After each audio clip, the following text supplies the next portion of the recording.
Good morning, Breathe University. It's Kamith the Whipple. Still going strong, honestly, with our 100 Days with ET challenge. And you haven't seen a video from me in a while because, as you know, my grandmother passed away not too long ago. And after she passed away, we had a funeral. And then after the funeral is when the grief began. So you haven't seen me because I've been going through my grief process. And I said before that my ministry is grief ministry. I'm called to grief ministry, bereavement ministry. And it is an odd, unusual experience to be grieving while writing a book on grieving. So it is a process. I've been going through my process, and I had been avoiding making this 6th video for my Breathe University brothers and sisters. But then I was encouraged. That people need to see what grief looks like. So this is what grief looks like. Even though I don't want to, even though I don't feel like it, even though I physically don't feel well, like my body aches, and I go through these mood swings, these ups and these downs. Even though in the very early mornings and the very late evenings, I feel lonely and sad, I gotta press through. And hopefully that can be a source of encouragement to you as well as we jump into this video. So this is video number 6 of my 7-part series on grief, exclusively for my Breathe University members. And excuse me, previously I shared 6 myths that are holding you back from your grief journey.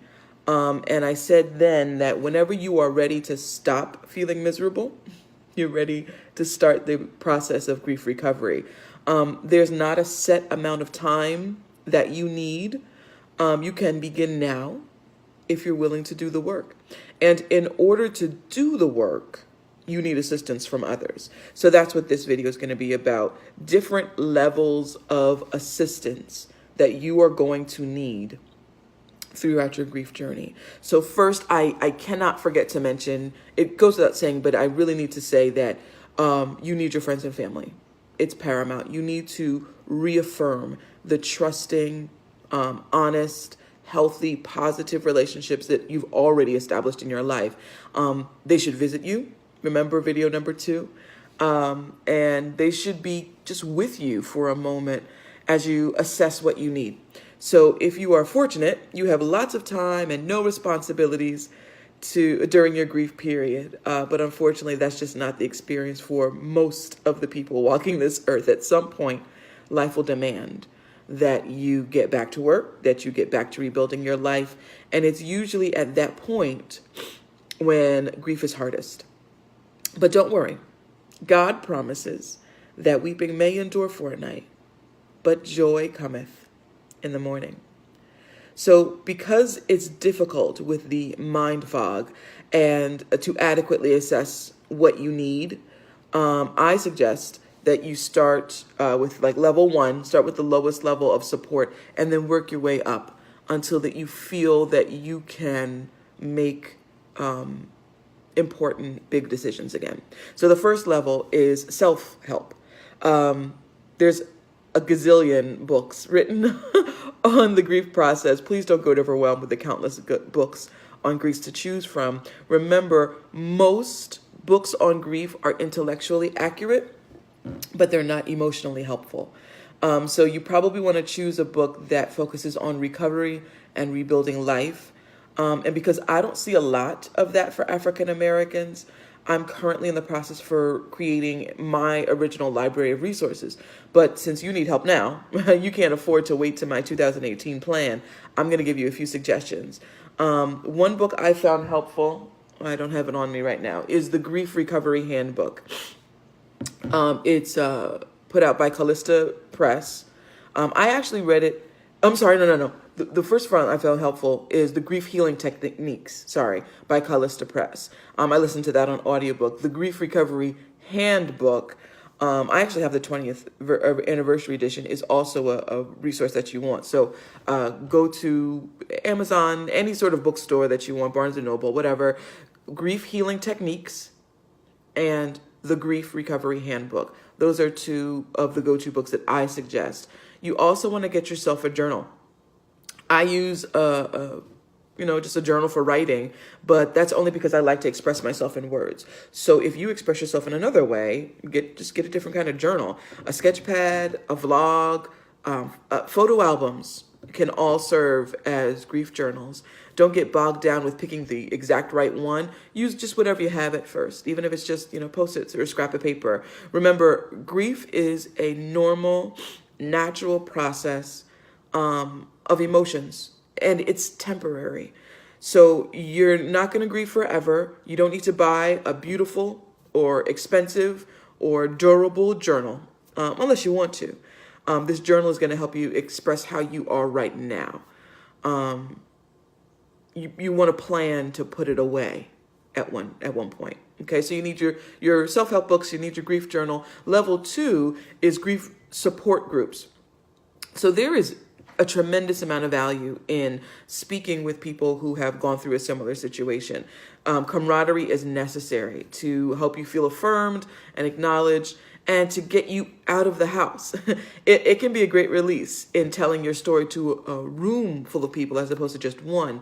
And lots of people say that it helps them feel validated in their feelings.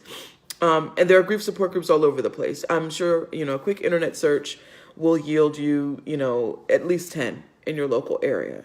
However, I always give this disclaimer. Not all grief support groups are great for you.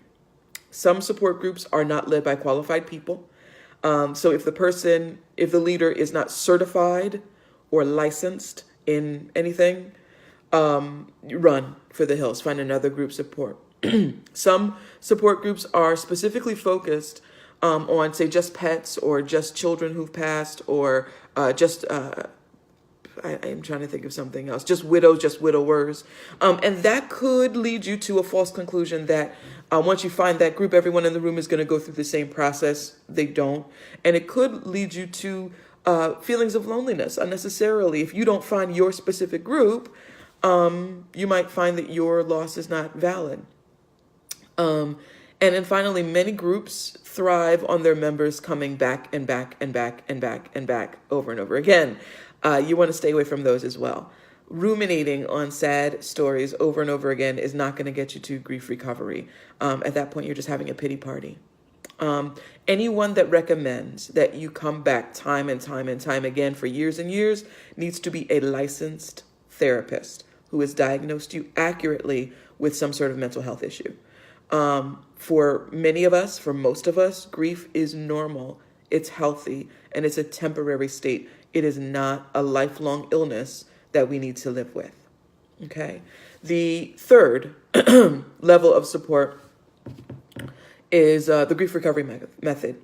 Now, I mentioned in the book before, I advocate the grief recovery method. I believe, like I said, grief is normal and grief is temporary. You can recover from it. There is joy that cometh in the morning. And you can learn all you want about grief as an idea, but just like all the other areas of healing, ultimately you need to do your own work for your grief. I've come to the philosophy on grief after 5 years of volunteer experience and 10 years of professional work with vulnerable populations.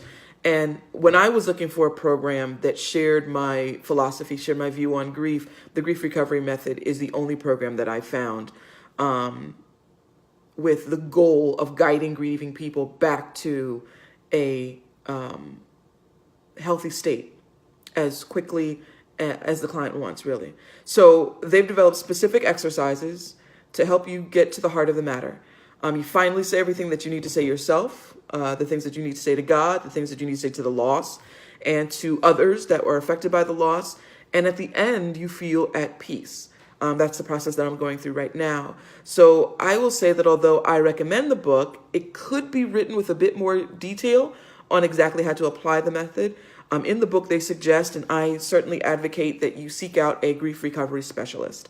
So a grief recovery specialist will run a group in your area and will be your partner in the moving process. But again, that's certified grief recovery specialist. The fourth level and the last level I'm going to talk about is your grief counselor. So if you are engaging in risky behavior, If you are turning to drugs or alcohol or sex, any sort of risky behavior, professional help may be needed. We are complex people, and if you're having trouble coping before the loss, and it's likely that the loss is just making everything more complicated.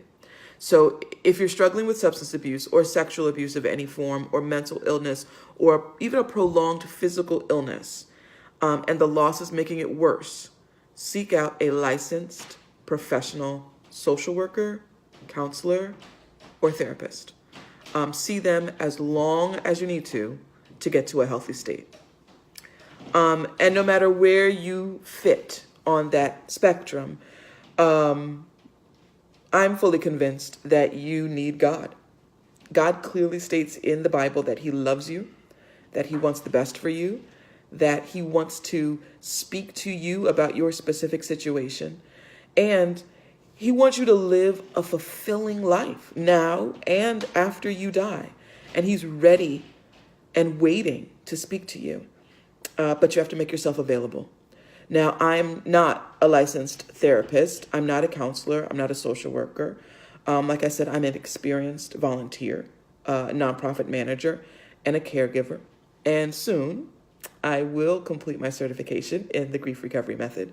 I'm an unashamed Christian. I'm called to this grief ministry. And soon, I will be hosting weekly prayer calls on Friday evenings for the bereaved and for those who minister to them. We're going to begin with scripture, a short session on a feature topic, and then we will pray for requests, pray for the various requests that we have as the Holy Spirit guides. So if you'd like to join the call, please email me. I'll post my email below, and I can get you the link to the call. This is my ministry. I'm not charging for this. I hope that it will help you along your journey to grief recovery. And I'm doing this because I love you. I pray that the God who is sufficient, whose grace is sufficient for you and for me, grant us grace to get through whatever it is we need to get through today.